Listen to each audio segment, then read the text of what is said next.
Well, we have a Suzuki Ertiga that's seen better days, but just because it doesn't look too pretty on the outside, that does not mean we cannot get more performance out of it. So basically, it is a family car, and I know the owners. It's a family of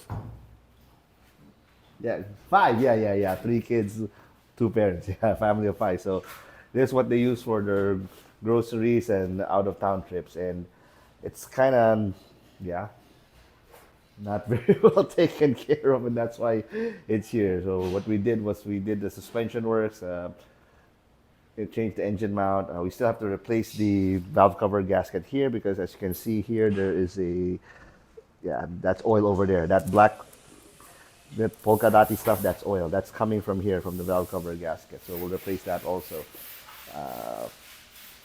You don't really need to change that before you remap because changing that does not add any power, does not subtract any power. It's just annoying to look at, and it's just part of regular maintenance. We don't know the condition of the engine. What we know is it runs. Aircon's not too great, so we have to fix that too. So we'll find out once we dyno it to see if the engine is making the correct stock power or not. But first things first, what I'm gonna do is gonna take out the stock filter here, and oh, it's new. Well, it's new. And it's just been changed. Okay, so that's a good sign. It goes back there. So air filter's great. Spark plug, we don't know the condition. We'll find out. We'll find out once we dyno it. And to remove the spark plug, we need to remove the intake box here because the spark plugs are located there. Actually, you know what? Might as well do that now. It's already here. Bunot ng spark plug, tingnan natin kung okay pa o hindi. Ha? Bago na? Okay. Oh, apparently we did change the spark plug, so we're good to go on this one. So we snap the air box back here. Okay, we're good to go then. Just the valve cover gasket. Okay, so we're ready to dyno and we'll see how much power it makes. This is a 1.4 liter engine, so apparently this engine is common to a lot of Suzuki. It's found in the Swift, it's found in the Ciaz, it's found in the Swift Desire, the one with the really ugly butt. So basically, the 1.4 engine is Suzuki's workhorse engine, found on all of its passenger model cars. So it's common. The ECU itself is located here. So that's the ECU. So one thing about Suzuki ECU is that they all look like this. So it's this, yeah, it's this small. I mean, my iPhone is bigger than the ECU itself.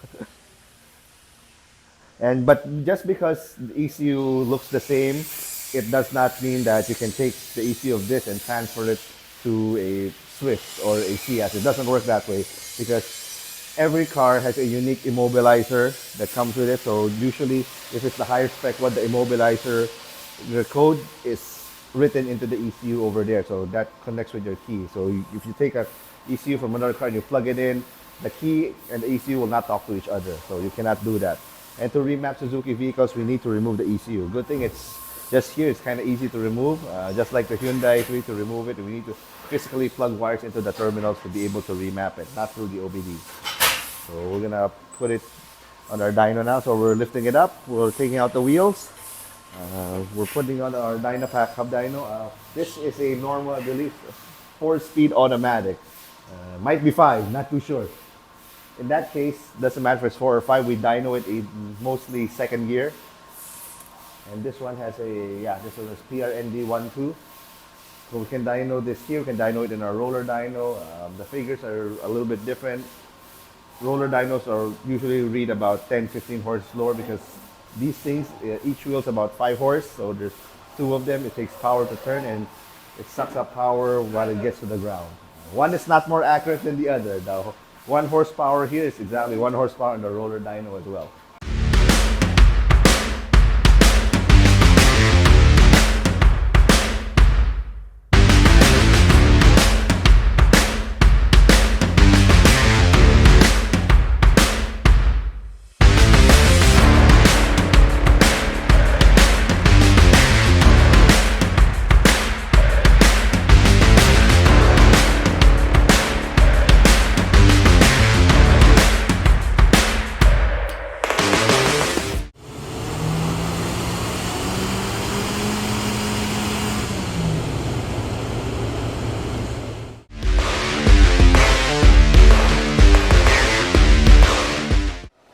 Well, we're done with the baseline, and it comes out at 62 horse. All right, 63 horse, but this peak here is about, yeah, about 63 horse.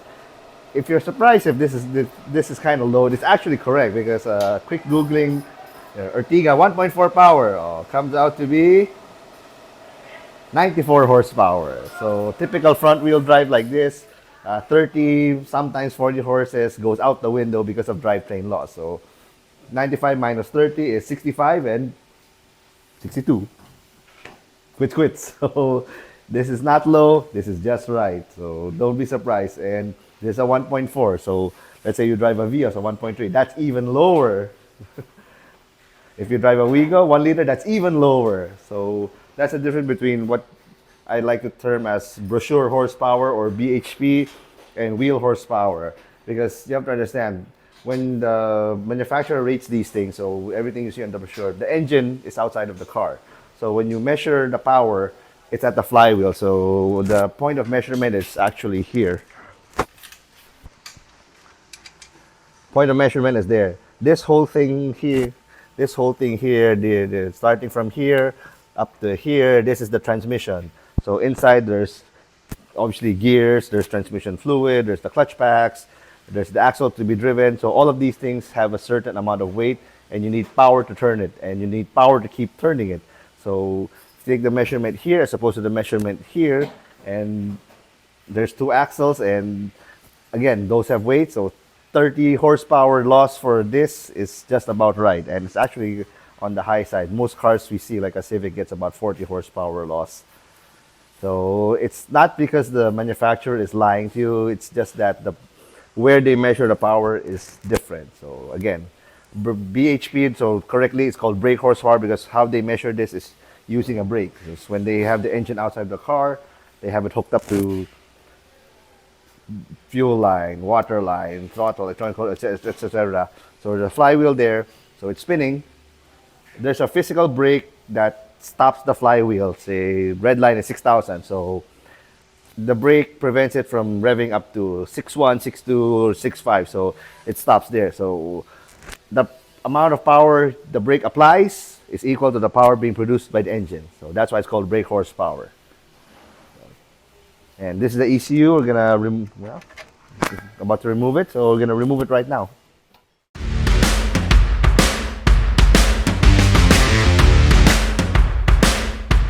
Well, this is the ECU of the Ertiga. It's a unit made by Bosch. It's made in India. So what we're doing now is we're looking for the correct ECU. Well, actually it's called the processor number inside. So there's a database that we looked at to read these numbers here, and then it will give us the Bosch processor number. That's what we will need to be able to find out which pins here to be able to connect. So right now what we're looking at, we have three different kinds of ECU. So 0.9, 0.51 there, okay? So we have a 2013, 2008, 2013. So apparently they should all look to be the same. 1.4, ito, Swift GC, 1.4, ito yun. So that should be the correct one. So again, like I said, it shares the same engine as the Swift. Now we wait. Want to see the manual? Yes, we want to see the manual. The manual is where we're able to see what pins go to where. So there you go. We come out with our handy loom.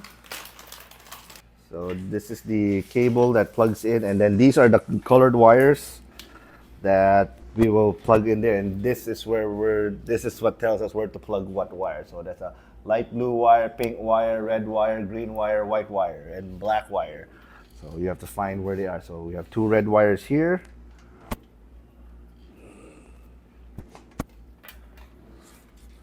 It's fairly like this.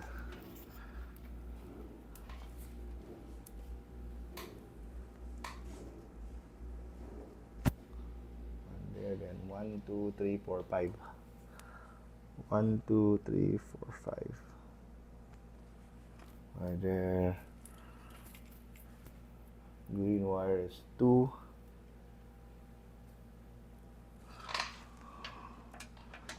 White wire is And here beside the green.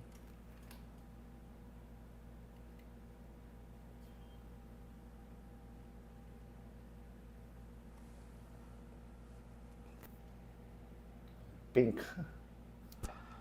Pink wire. 1, 2, 3, 4, 5. So 1, 2, 3, 4, 5.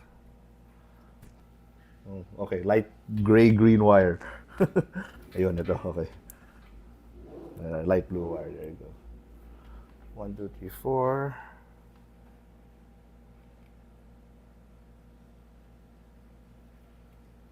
And then ground wire, which is black. 1, 2. Okay. So, right. Fire away. So step 1 is to identify the ECU. So that step means that if the software is able to identify the ECU, meaning that it will list the processor number, the other items, the software version, yada yada yada. All this basically means is that they're now talking to each other, and then our software is able to access what's inside the ECU. Okay, so there it is, retrieving ECU information.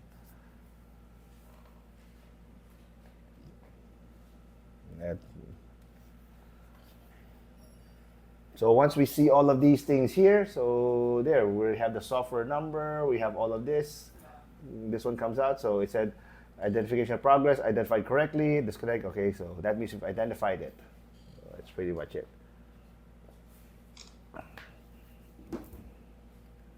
So we save the ID also, that's important, just in case we need to be able to retrieve and back up the data, that this software ID is important, because that is basically the same as the, if you have a phone, this is, it's easier if it's an Android. Hey. So there, so I have iOS version 17.4.1, so that's important. And then that's what the software ID is for. So it basically tells us what software version this thing is running. So in case something goes wrong, we know which software to look for to be able to restore it. So now we're gonna proceed to read the ECU. So we save each file by the vehicle's plate number. So that's why it's a unique thing. We don't say Suzuki Ertiga, no, it's the plate number first. So when you search it, it's in alphabetical order. So reading simply means that. So we're reading the contents of the ECU here, and then those contents will be saved in our laptop. By the way, file-wise, for you computer science dorks, it's saved in a binary format actually. So it's a .bin format. So now we're reading it. So it's 3, 4, 5%. So we'll wait for it to get to 100% over there. So all you computer nerds will also notice this one. This is basically like the partition drives of a hard drive. This is a hexadecimal address right there. So that's how the software or the program inside and is partitioned in the chip itself. So that's just something that's nice to see. But for most people, you have no idea what all those numbers mean, and that's fine. That's not your job to know what those things mean.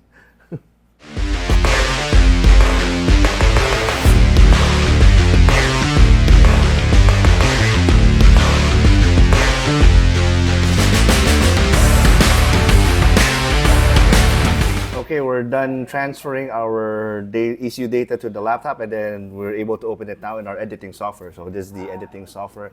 And these things here, these things are called maps. That's why it's called a remap. So airflow through throttle, valve 1, 2, 3, so on and so forth, exhaust gas temperature control, so on and so forth. So this is a map for how much air goes in and how much the exhaust temperature you want to control. Doesn't really matter, but here's one that, say this one here. So this one here determines basically how much air goes into the engine. So this one we're telling the engine, hey, we need to add more air or subtract less air. By doing so, the engine will compensate by saying, okay, less air means less fuel, more air equals more fuel. So that in a nutshell is what this map is doing. So we can If we add the numbers here, if we're telling the ECU that okay, more air is coming in, please add more fuel. If we subtract the numbers here, conversely, the engine will say okay, less fuel, so on and so forth. And there's like 8 maps here. We have to adjust all of these things here. Then this is for lambda for component protection. This one, just in case there's a check engine light that comes on, we make it really, really rich because for a gasoline engine, if it's really rich, it will not damage anything. It will not overheat. It will be just malakas sa gas, but there's no chance of detonation. There's no chance of, if you flood the engine with fuel, it's actually safer for a gasoline engine. For the diesel, it's baliktad. If you flood the engine with fuel, that's where overheat comes in. Then other maps that here's one, RPM. Everybody loves RPM, RPM map. So I can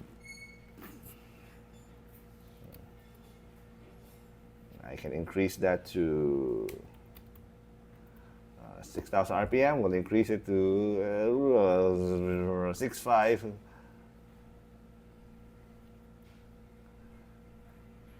Six, 7 RPM.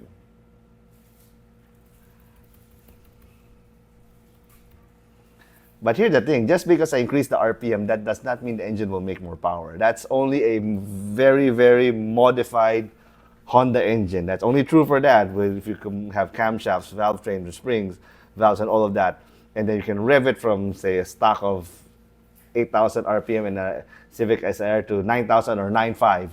That works for a Honda, but for every other car, it doesn't. There's no use if you have a Lancer engine from 6,500, you rev it to 7,500, it does not make any more power. And in fact, actually, if you look at we tried it, if you look at the graph goes up like that. If you rev it some more, power actually goes down. So you're not making more power, you're actually losing power by revving it higher. And if you're racing, that actually loses you a few tenths of a second because you're not going any more faster. So again, I can raise it, I can leave it like that, it doesn't matter, but again, it's there because all of you are so makukulit, you want to raise the RPM, but I'm telling you now, it does not matter, it does not work. So I'll see, we'll raise to 6, 7 RPM, then we'll rev it to the dyno later, and we'll show you exactly why it doesn't make power. So save that, okay. So once we're done with everything, so save data, overwrite, yes, Ertiga orig file, yes, orig file, I already have one, so we'll overwrite that one over there, so save, yes, okay. And we go back here, now we're ready to write it back, so we choose write, orig file mod. There you go. Pen. Good. Now it's writing. So we just wait for it to get to 100%. Then we can put the ECU back and then do another dyno to see how much power we make.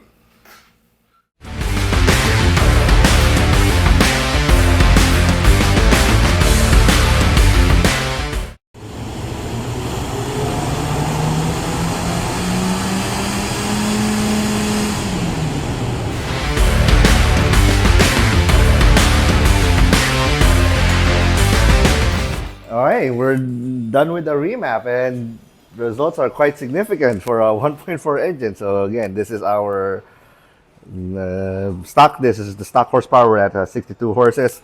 Then this green line is after remapping. So biggest power gain is at 6,500, like every other gasoline engine, because that's where maximum power is made. So we went from 62 horse to 75 horse. That's a 13 horse increase right there. And if you look at the rest of the chart, especially here at the low RPM, we started here at around, this should be around 12 horse to 20 horse, so that's 8 horses right there. 25 to 35, 10 horse. 30 to 45, 15 horse. This is 38 to 50. And this one is 50 to 60. And this one is 52 to 70 horse. So you'll definitely feel that. And then torque here also. Before, on our chart, this is the torque. You have to get up to 4,000 to experience maximum torque. But after remapping here, max torque now happens here at 3,000 RPM. And then if you look at here, the 2,000 RPM mark, we went from 45 Newton meters to 75. So that means you don't have to step on it as much no more to get the power that you want. And by driving normally on this one, meaning that you don't go to the racetrack, just drive it every day as you go. Going to school, going to the grocery, taking the occasional out of town family trip, you should see about 8 to 10 horses, 8 to 10% better mileage on this one. So if you're doing say 6.5 kilometers per liter, you should see about 7.5, sometimes maybe 8.